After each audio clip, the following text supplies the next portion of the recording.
Bonjour, monsieur l'ambassadeur. Bonjour, cher ami. Merci d'avoir accepté cet entretien pour Géopolitis. Vous avez été en poste à Paris, aux États-Unis, chef de mission près de l'Alliance Atlantique, et puis vous avez terminé votre carrière en Chine durant 5 ans. Ambassadeur de Suisse en Chine, ça signifie aussi pour la Corée du Nord, c'est intéressant, on en parlera, et pour la Mongolie. Vous dites souvent, monsieur l'ambassadeur, apprécier la Chine, aimer la Chine. Pourquoi au fond ? C'est toute une culture, c'est toute une partie du monde et elle a beaucoup à offrir. Je n'ai jamais particulièrement apprécié les fondements du régime, mais un pays ne se résume pas à son gouvernement. Et j'ai beaucoup apprécié la Chine depuis le départ parce que mes parents avaient vécu à Hong Kong, parce que j'ai épousé une femme qui est sinisante, spécialiste en arts orientaux et chinois en particulier, que j'ai découvert la Chine il y a longtemps et qu'elle exerce une fascination sur beaucoup et sur moi aussi. Mais elle nous fait peur, cet ogre chinois qui avale tout sur son passage depuis 2 décennies. Il nous fait peur. Beaucoup de choses font peur quand on ne les connaît pas. C'est parfaitement vrai que la Chine fait peur. On a parlé du péril jaune.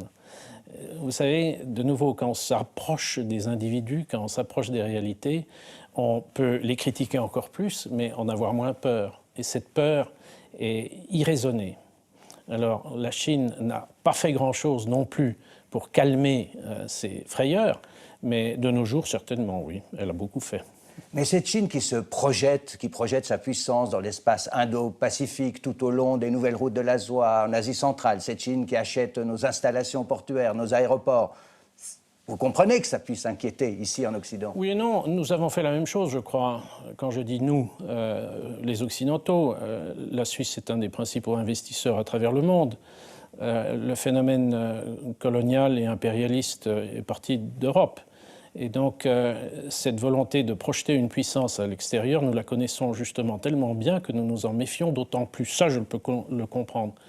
Mais je dirais que la Chine, pour elle, et pour sa part, reprend une place naturelle quand on est le plus grand pays du monde en termes démographiques, quand on a été une des civilisations phares et à certaines époques la civilisation phare dans l'histoire de l'humanité, évidemment qu'on a tendance à reprendre sa place lorsqu'on le peut.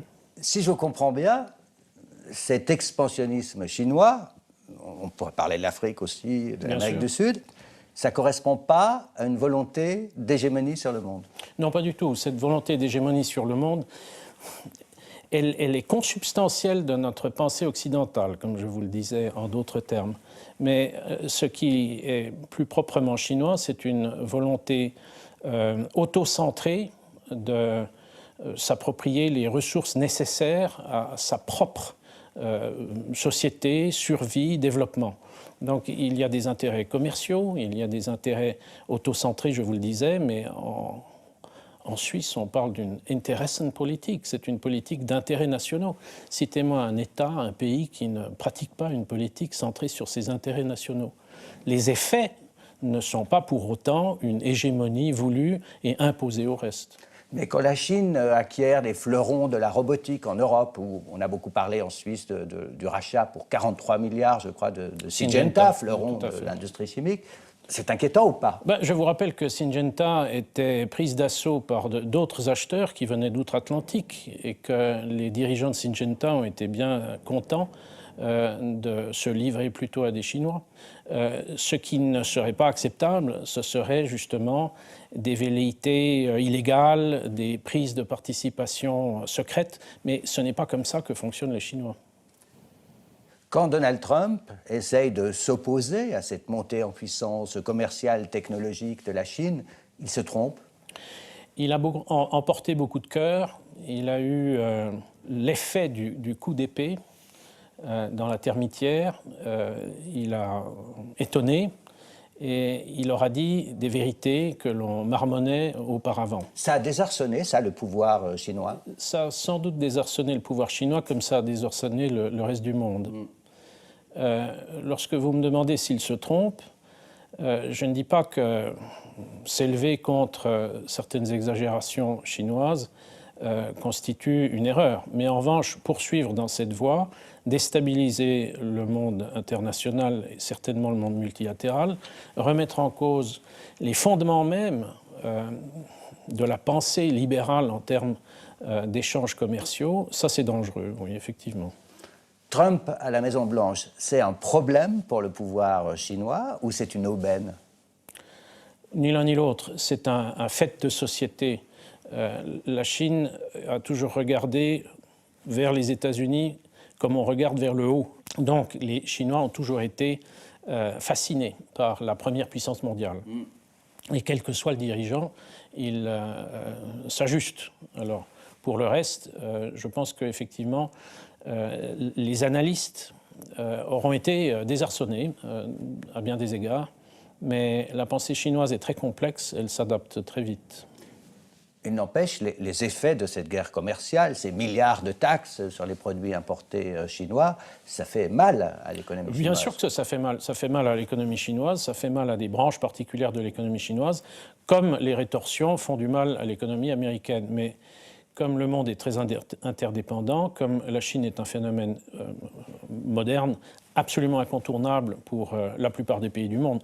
Vous savez, une majorité de pays du monde a la Chine comme principal partenaire économique.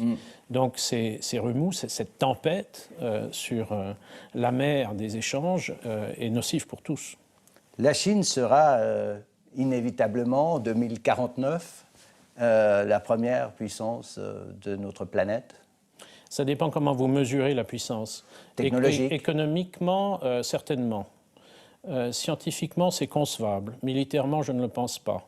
Elle a en soi les graines qui l'amèneront beaucoup plus loin qu'elle n'est maintenant. On pourra dire alors, dans 30 ans, si la Chine est légale ou aura dépassé les États-Unis, que le capitalisme autoritaire aura fait mieux que notre capitalisme libéral? On verra. Le capitalisme libéral n'a pas donné son dernier mot, dit son dernier mot. Il aura amené la Chine elle-même à s'ouvrir à l'économie de marché. La Chine nous a copiés, si vous voulez. Et elle apporte son propre modèle, mais sur les bases d'un libéralisme économique qui est le fruit de notre pensée occidentale. Ce qu'il y a de bien chez les Chinois, c'est qu'eux ne cherchent pas à nous changer. Ils cherchent à se développer comme ils l'entendent. Mais ce messianisme très occidental, ils ne le portent pas en eux de la même façon. Alors, quel que soit l'avenir économique de la puissance chinoise, elle n'est en tout cas pas aujourd'hui un modèle de démocratie, c'est même plutôt un modèle de contrôle social et de surveillance. On poursuit cet entretien juste après ce sujet d'Elsa Anguinolfi. Ai Weiwei, le célèbre artiste chinois opposant au régime, dépeint son pays comme le modèle le plus abouti de l'autoritarisme, au-delà de ce qu'imaginait George Orwell. Je dirais que la Chine a baigné dans l'autoritarisme depuis toujours. Il n'y a rien de neuf à cela. Le contrôle social dont vous parlez, vous pensez qu'il n'existait pas auparavant? Les méthodes ont changé, elles se sont améliorées, si vous voulez. Mais le peuple chinois, la réalité chinoise est très différente de la nôtre. Et effectivement, la démocratie n'est pas une aspiration de tous comme chez nous. Mais les Chinois voyagent maintenant, ils sont en contact avec le monde. Ils n'aspirent pas, ou ils ne vont pas aspirer un jour à plus de liberté, ou à la liberté, simplement? Je pense qu'avec les générations qui passent, ce sera sans doute le cas, mais dans un certain temps, pour ne pas dire dans longtemps. Actuellement, ce que je constate, c'est que les Chinois adorent voyager. Ils sont bientôt 150 millions à voyager chaque année. Il y a une véritable ouverture de ce point de vue-là, et personne ne les empêche de voyager. Mais ils n'ont pas du tout tendance à vouloir ramener chez eux notre modèle. Ils se comparent souvent très avantageusement à ce qu'ils voient. Ils apprécient nos produits, ils apprécient les beautés de nos architectures, de nos paysages, mais ils ne rentrent pas nostalgiques de leurs vacances. On dit que la première chose, la principale chose qui les intéresse, c'est l'argent, les Chinois. C'est vrai? Parce qu'ils n'en avaient pas. Les Chinois sont devenus tout à fait matérialistes, mais songez qu'il y a 40 ans, ils n'avaient rien, et il y a 20 ans, ils avaient très peu. Vous citiez Ai Weiwei, qui est un artiste opposant bien connu, mais songez au fait que l'art chinois contemporain et à l'ancienne est en effervescence en Chine. Il n'y a pas que du matérialisme basé sur de l'argent. On lit souvent dans les communiqués officiels, après une visite gouvernementale, la question des droits de l'homme a été évoquée. Est-ce qu'on peut vraiment, avec les hautes sphères du pouvoir chinois, évoquer la question ouïghour, la question de la peine de mort, des exécutions? Est-ce que c'est des choses qu'on peut entendre de la part de la Suisse à Pékin? Oui, oui, évidemment. Les Chinois sont souvent les premiers à aborder ce sujet parce qu'ils savent qu'il est brûlant et qu'il nous obsède. À juste titre, selon moi, bien sûr. Simplement, ils constatent qu'ils ont beaucoup fait, selon eux, pour les droits de l'homme, en ceci qu'ils ont permis aux gens de sortir de la misère, ils ont amélioré le quotidien de tant de Chinois. Et ils sont beaucoup plus imperméables à ce que nous considérons comme les libertés fondamentales dues à chacun. Et nous avons des dialogues plus ou moins rocailleux ou plus ou moins harmonieux. Alors il se trouve que la Suisse maintient ce dialogue avec les Chinois qui consentent à continuer à en parler avec nous. Plus on en parle d'une manière factuelle et d'une manière non déclamatoire, plus on peut avoir d'influence, à supposer que l'on puisse en avoir. À Hong Kong, depuis des mois maintenant, il y a eu des millions de manifestants dans la rue, on se bat pour les libertés. C'est une épine, ça, dans le pied du pouvoir chinois? Oui, certainement. C'est une En déstabilisation. plus, tout cela au moment du 70e anniversaire de la création de la République populaire de Chine. Hein, ouais. Oui, sauf que les manifestations du septentenaire se sont très bien passées parce que tout était bien contrôlé. Mais le fait est que, selon moi, il est très difficile de prédire l'avenir à Hong Kong.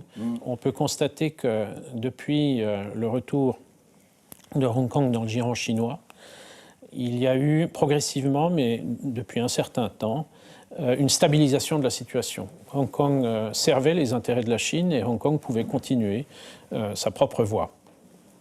Cet équilibre a été rompu. Il y a eu une première volée de manifestations il y a quelques années et maintenant il y a une deuxième beaucoup plus grande, beaucoup plus forte coalition de l'ensemble des Hongkongais contre ce qu'ils voyaient comme une atteinte intolérable à leur mode de vie. Et ça, c'est assez délicat, et je crois que c'est perçu comme tel, assez délicat, par les autorités de Pékin qui se sont tout de même imposé beaucoup de réserves. Ils ont beaucoup menacé, ils ont utilisé des paroles fortes, mais au fond, Hong Kong est resté à peu près ce qu'elle était. Avec cela, il y a une déstabilisation, une perte de confiance, une perte peut-être même de substance économique dans Hong Kong. Et il y a deux perdants. Les deux côtés sont perdants. Nous verrons ce que l'avenir nous réserve. On dit on a pu lire que le président Xi Jinping serait affaibli au sein du pouvoir chinois en raison de la gestion justement de ces émeutes à Hong Kong.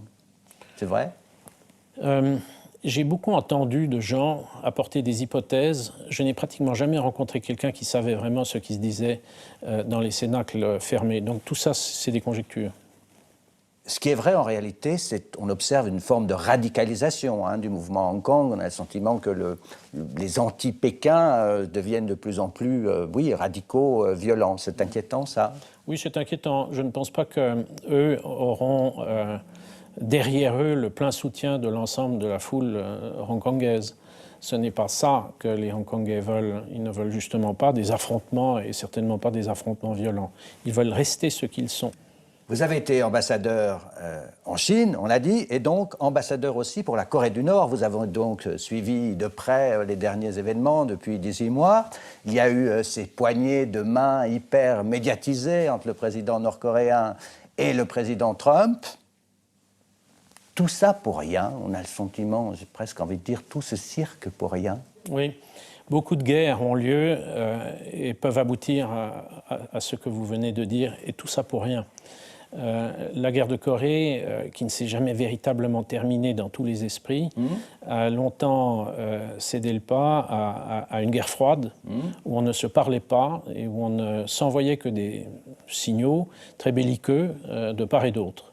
Et la situation était non seulement tendue, elle était complètement bloquée.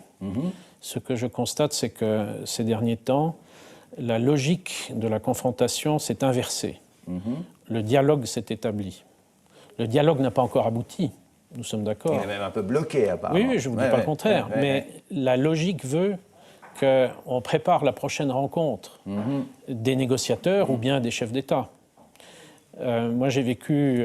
Donc, ce que vous êtes en train de me dire, c'est que cette disruption, c'est à la mode, hein, mais cette disruption introduite par Trump dans la question coréenne, finalement, c'est plutôt positif. Ça a changé la donne. Ça a changé la donne. Oui, je viens d'un pays qui a pour profession de foi de penser que le dialogue vaut toujours mieux que l'absence de contact. Et effectivement, il y a du mieux dans une situation par ailleurs très lourde, très difficile.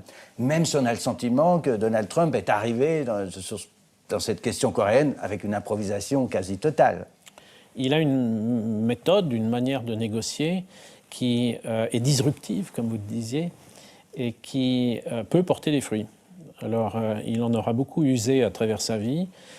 Lorsque l'on parle de grande stratégie, de vision à long terme, il faut plus que des éclats et des coups de gueule. Mais parfois, effectivement, un coup de pied dans la fourmilière donne des résultats. Et puis ensuite, il s'agit de savoir capitaliser sur ces résultats. Et là aussi, je ne prédis rien. Mais je constate que la logique de la confrontation s'est modifiée. Merci, monsieur l'ambassadeur, pour ces éclairages. Merci d'avoir accordé cet entretien à Geopolitis.